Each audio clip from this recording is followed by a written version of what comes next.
Mark, would you close that door? You told me to- No, this one here. It's just that big gaping hole in the wall and the, We don't need to close that back there. no, it's okay. It's actually not in the frame. But yeah. Okay, so it's 7:00. We can go ahead and get started. So welcome, everyone. I'm not gonna give a real formal Dharma talk tonight because I kind of want to introduce what we're going to be doing and why. So, as you all know, that's probably why you're here. I'm retiring and going to a different place. And so the format of the meetings will be changing somewhat. We've created a way that some or all or most can be member-led rather than having someone with special neckwear sit up front, tell you what to do. You could just do it. And so we've created a liturgy that I think is sort of less dependent on that sort of stuff, and that I think is pretty general, but I think it'll be useful. It's not that big a departure from what we've been doing, but somewhat. And then we'll meditate for just 20 minutes. Normally, I think your plan, there's a few things, is to do a reading and then have a discussion around that reading. Is that correct? That's what you're saying. The various things. There could be a reading, or we could show a short. Okay, shorter video or something like that. Or Okay, good. Because they'll be relatively informal, we're not going to be live streaming. Is anybody watching tonight? Yeah, we got a few people watching. Good. So there's that. But I'm going to be going dark for a while I get moved and everything. But once that's over, once I'm kind of settled in, I'll be doing some stuff online. So I'm not abandoning anybody who's gotten used to being with us virtually. Tonight, though, rather than doing a reading and a discussion, I'm going to, I'll talk a little bit about how we got here. The history of Volusia Buddhist Fellowship, because a lot of people don't know this. And then we're going to eat cake and spend a little time in fellowship. So let's go ahead and begin. So you'll notice I've already got my Roxu on. Since it's going to be members, you don't need to do Versa the Kesa, you don't need to do Gotha of Atonement. You guys can always add stuff back in if you want to. But I wanted to make this as kind of general purpose as possible. But to acknowledge why we're here and what we're doing, we'll still stand and bow at the altar and offer the incense. Everything is going to be together. So I'll call out what we're doing. You can decide whether you want to designate someone to call titles or not. See what works and do it that way. But all of the recitations are together. Shall we start? All right. Please stand.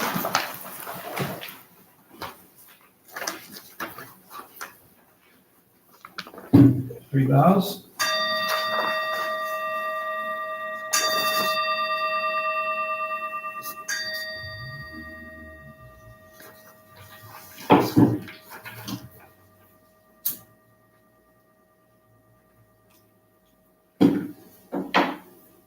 Don't make the mistake that I just did. Light the candles and incense before you ring the bells and do the vows.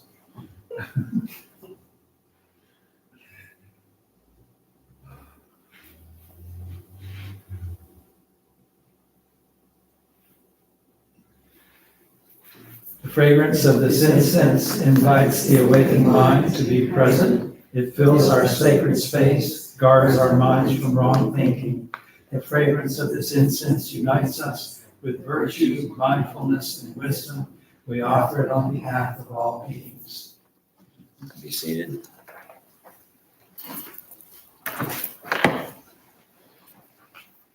Homage to the Buddha. Namo tassa bhagavato arahato samma sambuddhassa. Namo tassa bhagavato arahato samma sambuddhassa. Namo tassa bhagavato arahato samma sambuddhassa. Three Treasures reading. We go to the Buddha for refuge. Being one with the Buddha, we resolve to each day follow the way of life he laid down for us to walk and awaken to his supreme wisdom. We go to the Dharma for refuge. Being one with the Dharma, the gates of Dharma are manifold. We vow to enter them all. The goal of wisdom is ever beyond. We vow to attain. We go to the Sangha for refuge. Being one with the Sangha, in the spirit of universal fellowship, we vow to strive for the enlightenment of all beings. The Metta Sutta. This is what should be done by one who is skilled in goodness and who knows the path of peace. Let them be able and upright, straightforward and gentle in speech, humble and not conceited, contented and easily satisfied, unburdened with duties and frugal in their ways, peaceful and calm and wise and skillful, not proud and demanding in nature. Let them not do the slightest thing that the wise would later reprove. Wishing in gladness and in safety, may all beings be at ease. Whatever living beings there may be, whether they are weak or strong, omitting none, the great or the mighty, medium, short or small, the seen and the unseen, those living near and far away, those born and to be born, may all beings be at ease. Let none deceive another or despise any being in any state. Let none through anger or ill will wish harm upon another. Even as a mother protects with her life her child, her only child, so with the boundless heart should one cherish all living beings, radiating kindness over the entire world, spreading upward to the skies and downward to the depths, outward and unbounded, freed from hatred and ill will, whether standing or walking, sitting or lying down, free from drowsiness, one should sustain this recollection. This is said to be the sublime abiding. By not holding to fixed views, the pure-hearted one, having clarity of vision, being freed from all sense desires, is not born again into the world of suffering. Metta prayer. May I be happy and well. May no harm come to me. May I learn compassion. May all my friends, family, and those I love be happy and well. May no harm come to them. May they learn compassion. May all those troubled in body, mind, and spirit be happy and well. May no harm come to them. May they learn compassion. May all those who have hurt me in body, mind, and spirit be happy and well. May no harm come to them. May they learn compassion. May all those who I have hurt in body, mind, and spirit be happy and well. May no harm come to them. May they learn compassion. May all my enemies be happy and well. May no harm come to them. May they learn compassion. May all living beings be happy and well. May no harm come to them. May they learn compassion.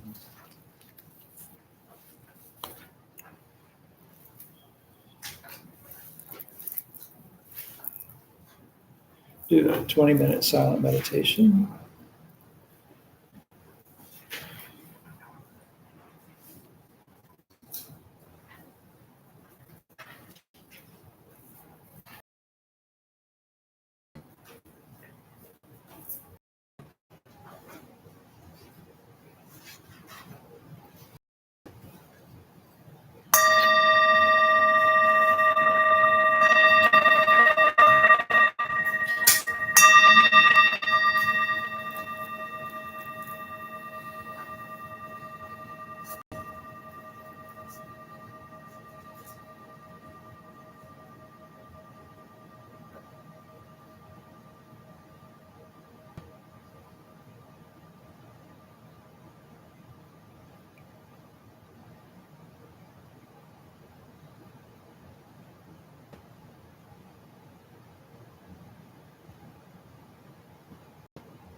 I time these with Insight Timer, and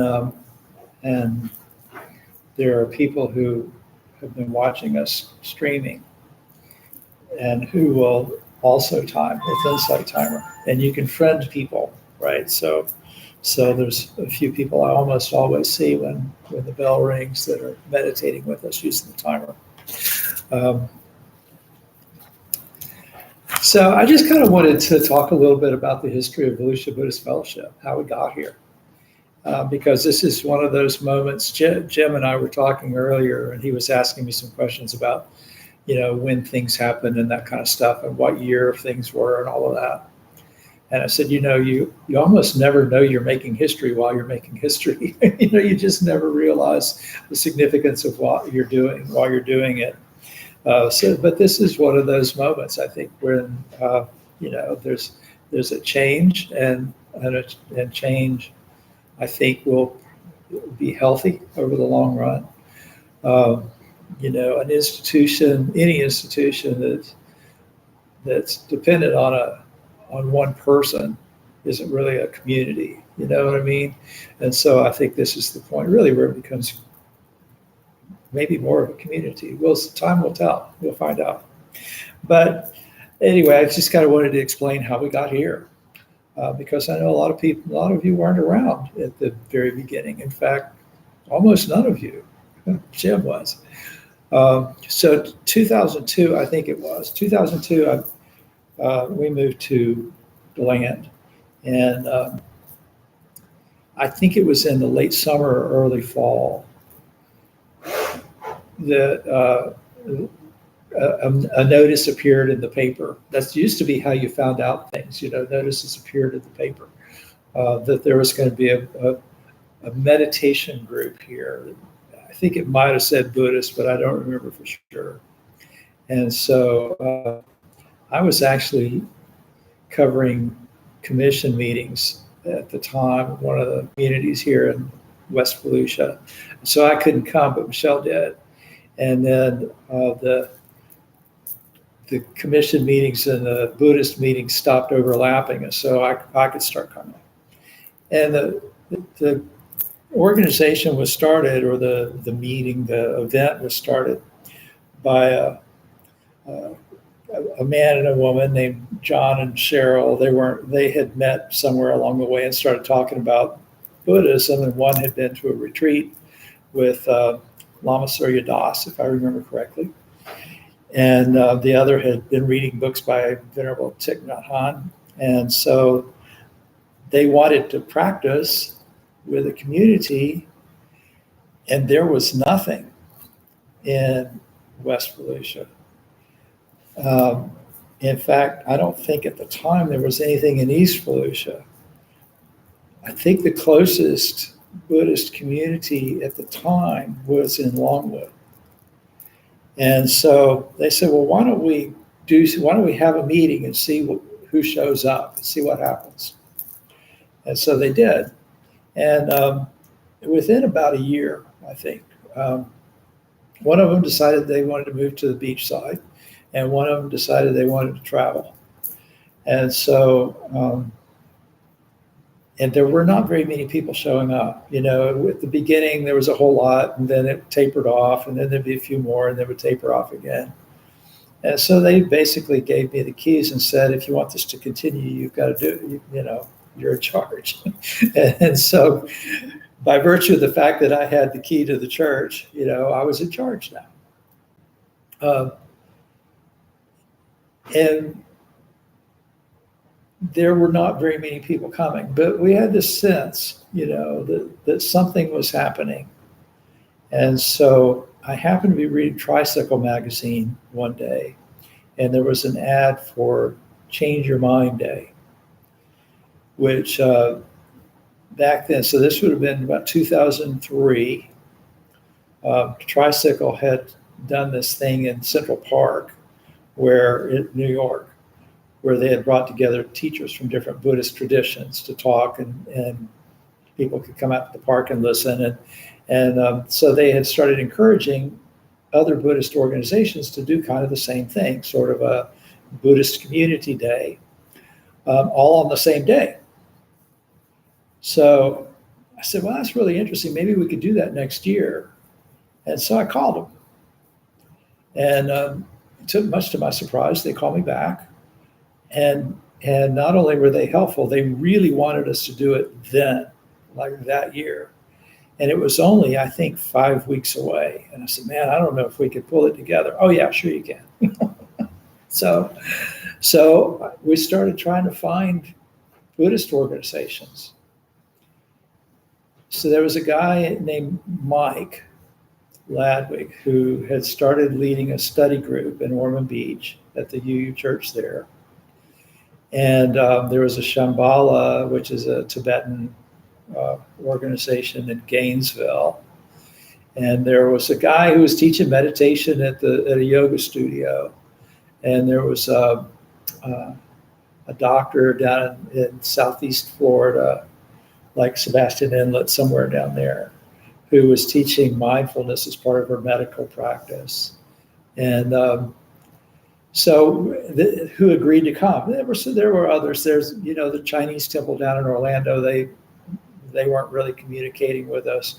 A lot of the Buddhist organizations that did exist were basically Asian and very much kind of Asian community centers. So, they had services and stuff. They didn't have anything in English, so they didn't respond. But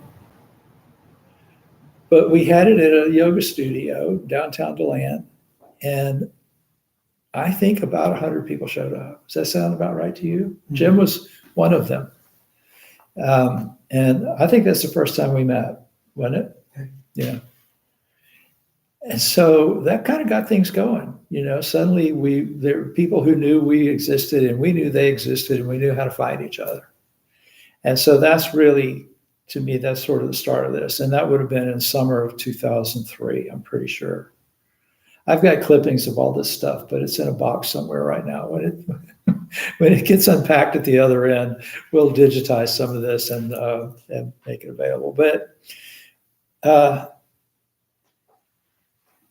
when John and Cheryl started the meeting, the format was we came in, we talked for a few minutes, we sat for 10 minutes, we did walking meditation and mosquito swatting meditation outside, walking around the church. This was when it was this church, but the church was over in another part of town in a house that had been converted for the purpose. And it was very wooded. And so, about once around the church and the mosquitoes would all find us, and then we'd come back inside, and then we'd sit for another 10 minutes. And then for the next 30 minutes, we'd kind of stare at each other and try to figure out what we're supposed to do. So after this Change Your Mind Day event, the church invited the abbot from Wat, Florida, Dhammaram, which is a Thai temple in Kissimmee, to come up and give the sermon that day. And so several of us, we'd heard about this, and so several of us came and listened to his talk, and then afterward introduced ourselves to him. And he was super, super nice and really friendly and invited us down and stuff. So we went down to the services there soon after that, about 4 or 5 of us. And then several of us, including Jim, started becoming regulars down at Wat, Florida, Dhammaram. And the abbot, Tun Cha Kun Sunan Prawidjit Dhammapani, became one of my best friends. And he was really, really took us under his wing to kind of help us figure out what it was we were supposed to do when we showed up for a meeting.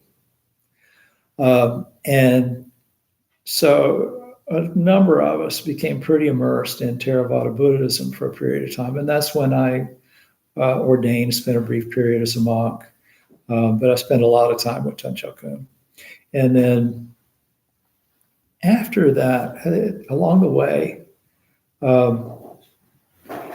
I had started going to Tomoka Correctional Institution to meet with some inmates there who wanted to practice Buddhism, weren't allowed to meet at the chapel without a volunteer present.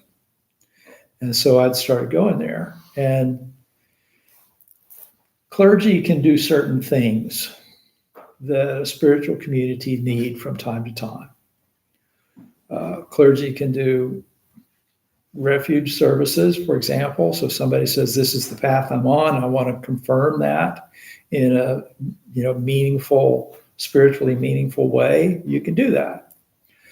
But also, there were people who I had already been asked by a couple of people in the community to do memorial services because people pass away. And then they look to someone who can help them through that process of closure and memorializing. And I hoped that at some point people would get married, and then they might want a Buddhist wedding, or at least an officiant who was associated with their spiritual community. And at the prison, there are people who need to have confidential conversations with someone who can just listen to them and not judge them and not report them and be legally protected from having to talk about them. And clergy can do that. And so since I was going to the prison, this kind of need came up periodically.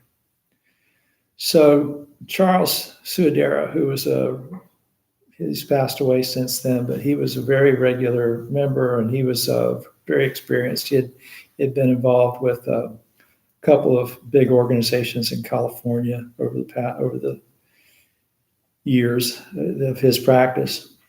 He said, Maurice, why don't you try to find a Buddhist chaplaincy program? I know there's some out there. And so I looked around, and there was the first one I found was at a fairly well-known private university that was started by a famous Buddhist guy and a famous beat poet. And their chaplaincy program was tens of thousands of dollars. So I said, well, that's not going to work. And then there was one at Upaya, I think, in New Mexico, and one at New York Zen Center.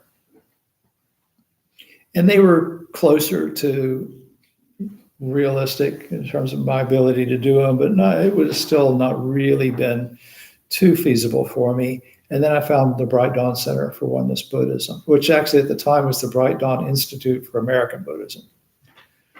And so they had started doing what amounts to a seminary program just a few years earlier.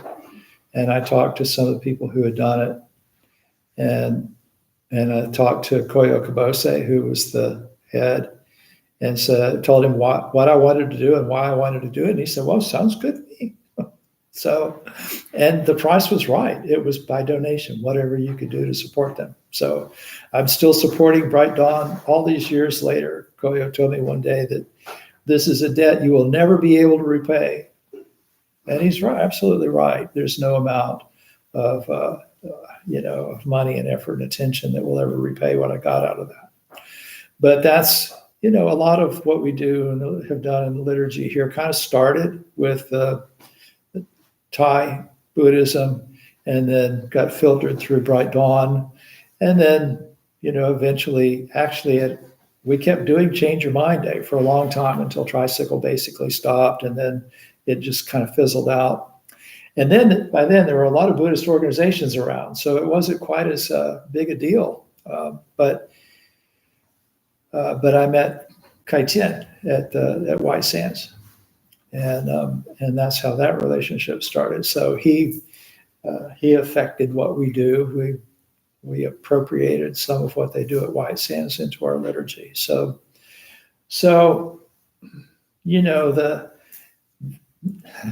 it's kind of interesting. You talk to people about their religion and about their particular religious community, their denomination or whatever, and they'll say, oh, this is the way we do things, as if that's the way things are always done.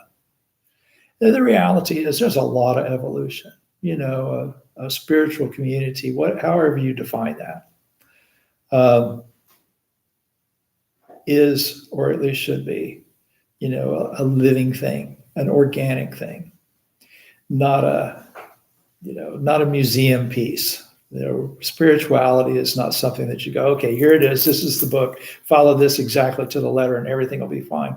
It exists within the lives of the people who do it.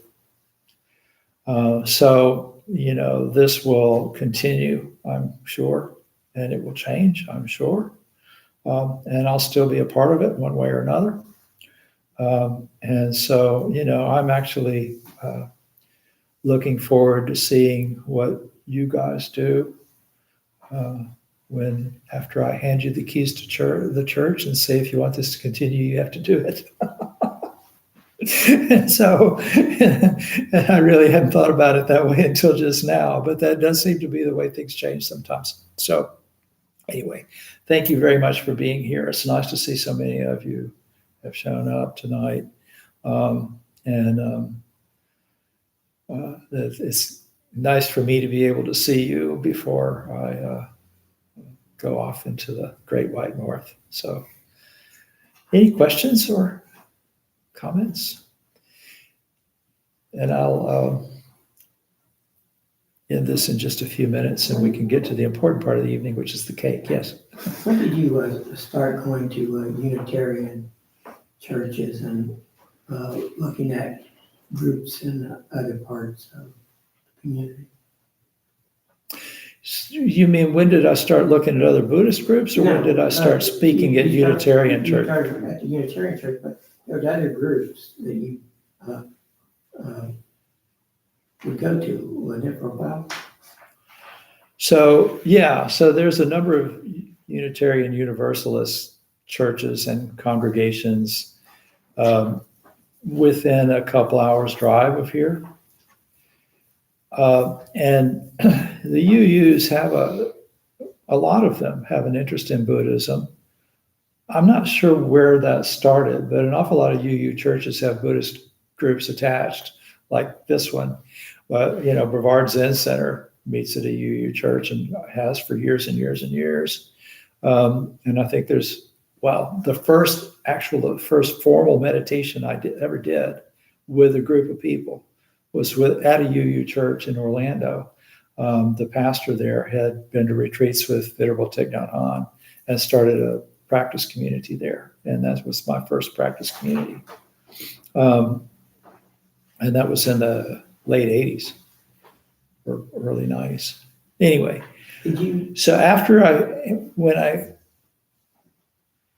so first it just kind of started. There were people who knew we existed, and I'm not even sure how. Well, this church invited me to talk to them.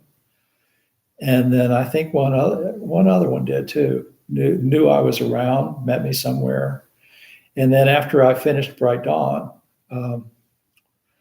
so I was inducted into Bright Dawn as a sensei in May of 2010.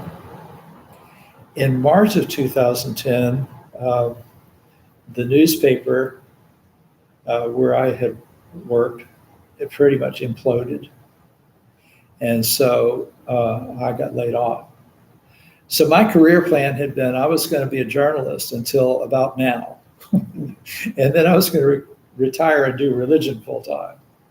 Well, journalism and religion had other plans, so 2010, the newspaper business, really, there just wasn't much of anything to do. I went back to freelancing and I couldn't make any money. So in the meantime, I sent letters to all these UU congregations and said, hey, I'm a Buddhist and I'm a minister. And if you want me to talk to you, let me know. And so pretty soon I was at a Unitarian church almost every Sunday. Anywhere from here to St. Augustine and over to Lake County. And you received Zen transmission? So, yes. So I was, at White Sands, they do these one-day retreats for English speakers. And so I was at one of them. And the abbot had asked me to talk. He just kind of suddenly, spontaneously said, Sensei Morris, talk about, and told whatever it was he wanted me to talk about. And so in the course of this talk, I said, these old Japanese Zen masters would say this or do this, and I don't remember even now what it was. And I'd say, so if I was a Japanese Zen master, I might. And he looks at me and goes, "You're a Zen master."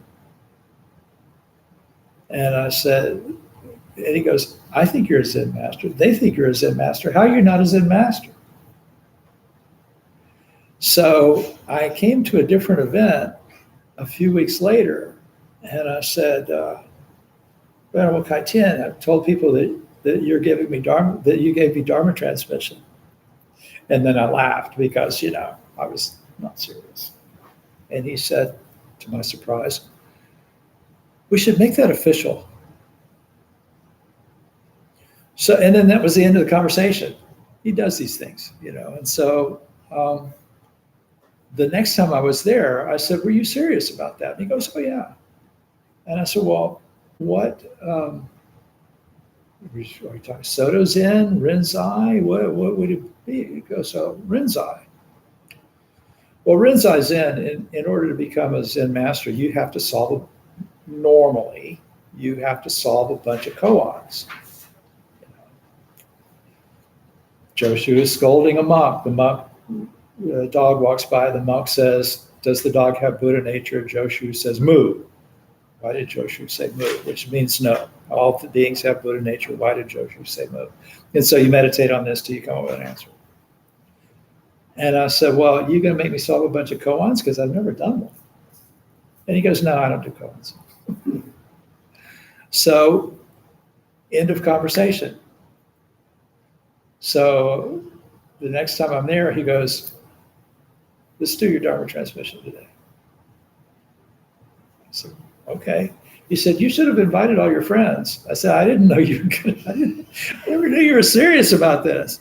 And so we did Dharma transmission. So this was probably 8 years ago, something like that.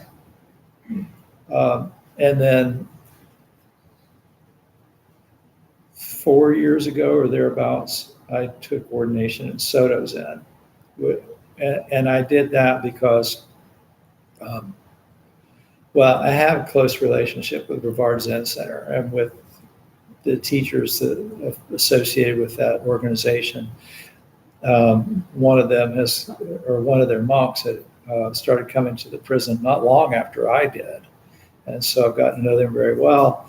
My first interest in Buddhism was Zen. And just as a teenager reading stuff, Zen always kind of resonated with me. And it's difficult to explain why, but for me,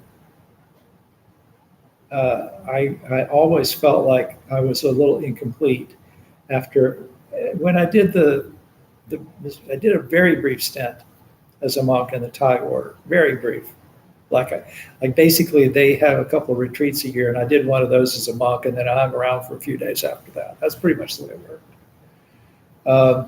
But it was such a profound experience. The day I ordained, after it was done, it's a big, elaborate ceremony. You were there, you saw it. I had a ponytail halfway down my back, and they shaved my hair that day, which made my mom very happy.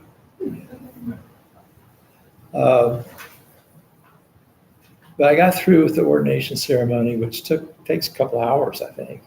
Plus, there's all this stuff before it and everything. You go into the monks' quarters, and there was a guy there named Bunyang, who was a Dharma ambassador. He was, the Thai government kind of finances him to go to other places and kind of talk about the Dharma in other countries. One of the nicest guy I ever knew. And his practice, he's got the stuff. He's got the real deal. So I'm standing there and I'm like completely out of sorts, and I'm wearing these robes that want to fall off and all this kind of junk. And he walks up to me and he takes me in the hands and he goes, "Morit, you are a Buddhist monk." And something about that just hit me in the gut. It's like, yeah. And when you, especially in that kind of setting, everybody, all the Thai people really interact with you differently. And so you're constantly aware that I'm not me. I'm just, an expression of the Dharma at this time, and even being a minister, you can do the clergy stuff and all of that, but not in terms of what I have no need for it in terms of the credentials. I mean, you can't go much higher than you're a Zen master, I mean, there's just not much beyond that. But from a personal standpoint, I felt a need to reconnect with that monastic idea. And I toyed with the idea of going back to the Thai temple, but that would have meant I couldn't be here, for one thing, with the prison and stuff. You go where you go. And it would have meant leaving home and all that kind of stuff, which I wasn't really ready for. But I started reading Dogen, who founded Soto Zen. And there were things about that he wrote in the 13th century that just clicked with me so much. Even things like about women in the Sangha and stuff like that, that it was just so progressive, from 13th century Japan, and seeing reality the way he did, it just really resonated with me. So I ordained then. That was probably 4 years ago.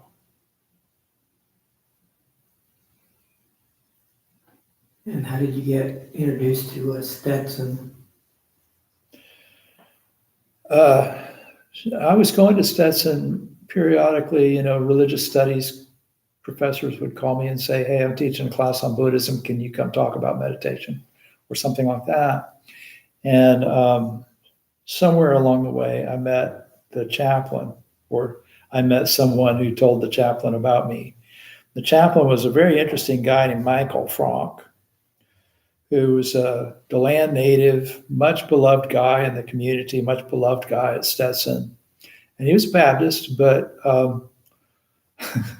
he told me that once we went to lunch. So he invited me to an event that they were doing, an interfaith thing. And then he wanted to get to know me better, so he invited me to lunch. And we were talking, and he said, how'd you get to be a Buddhist? And I said, well, I was originally a Baptist, and I was a little like, I don't know how you're going to react to this. And he goes, oh, he says, that's okay. He says, I'm a Baptist. But he says, I'm just a Baptist because it pisses off all the other Baptists.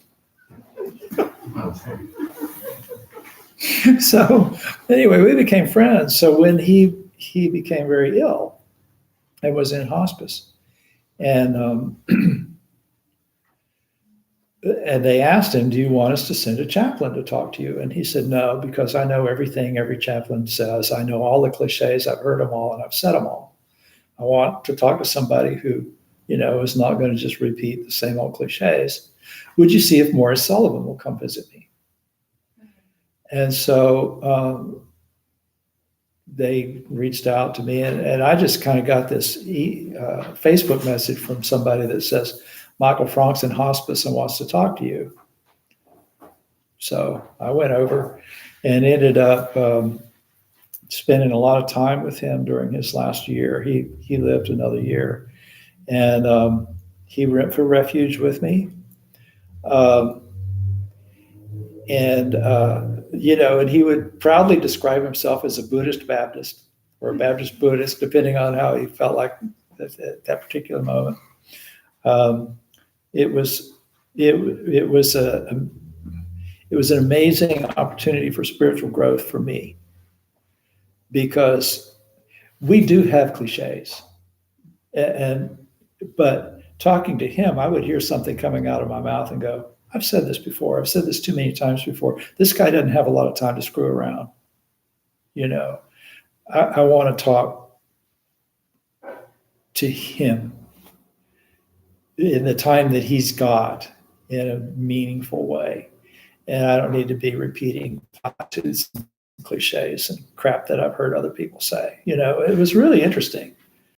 And so the vice president that he answered to over there emailed me one day and said, we're trying to figure out how to replace Michael. Would you come talk to me about chaplaincy? And so I did. I didn't realize I was being interviewed for a job. I just thought she wanted to shoot the breeze. And then, a week later, she emailed me and said, we'd like you to be a chaplain. And so we started out as 8 hours a week. By the time I retired from that, it was up to 24 hours a week or something like that, which for most people would have been great. But, when you've got 3 other spiritual communities looking to you, it started to become pretty overwhelming. But that's how that happened. Yeah, Steve. Sensei, I'd like to give a little perspective from the outside. As a student of yours, and I think I arrived out here about 10 years ago from Pennsylvania, and we moved to New Smyrna Beach, and lo and behold, there was a Buddhist teacher in New Smyrna Beach, and it was you. And it was remarkable. The chances of that are not that great, right? So, you were teaching a small group down there, and most of them were from the Unitarian Church, I think. And I have to say that through the years, the past 10 years, I think, about 10 years, I've seen you develop as well as helping me develop. And I was there for your ordination at the Soto Zen ordination at the White Sands, and it was quite a moving moment. I'll never forget it when they cut that little piece of hair off the top of your head. But anyway, I just wanted to say, I don't know if I'm going to see you again. You said you're moving in what, middle of December? Yeah, I'm moving in the middle of next month. So I've got a pretty fair idea that I'm going to be invited back fairly regularly for events and things. And, who knows what's going to happen, but, I could see myself along about the middle of February going, I really need to go visit Florida. And I think I should stay long enough to do a little tour. I just would also add that really, I think about what you're doing, and I think, he's not in it for the money. I mean, you're dedicated to what you're doing, and your dedication has been an inspiration for me. I want to also add that just recently we started a Buddhist meditation group at the UU in New Smyrna. Great. So your legacy is appreciated and long, and I want to just wish you the best in your future endeavors. Well, thank you very much for that. What time is it? Okay, it's after 8 o'clock, so I'm going to go ahead and end the live stream. Thank you guys for being here too. I'm sorry that, and thank you, Marianne. I'm sorry I can't give you cake, but it just doesn't work. But have some at home and think of me, and I will see you soon. Oh, let's do the, so this dedication is one that, if you want to go back to one of the traditional ones, you're welcome to. But at Stetson, when we all went remote, and all of a sudden, I was a lot more popular. A lot of people, you go through a troubled time, and all of a sudden people go, we have a chaplain. I think I should spend some time with him. And so suddenly I was officiating a lot of meetings and things like that. And so this kind of evolved originally from one of the Bright Dawn dedications and then kind of some Zen stuff. And it ended up being one that pretty universally seem to touch people. So we'll say you've heard me say it in meetings before, probably. I don't think we've ever said it together. So this is a first. So dedication. We surround all beings with love and compassion. Particularly, we send loving thoughts to those in suffering and sorrow, to those in doubt and ignorance, and to all who are striving to attain truth. We pray for those grieving for loved ones lost to violence and for those seeking justice, to those suffering from illness, to the grieving, and those ministering to the sick. We send forth oceans of compassion, comfort, and goodwill. May they be serene through all their troubles. May the infinite light of wisdom and compassion so shine within us that we all awaken into spiritual peace. And let's bow to the altar 3 times.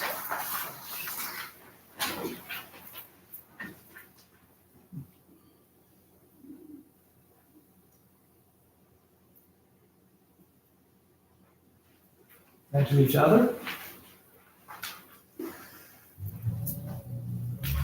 And thank you all for being here. Thank you, Morris. Sensei Morris.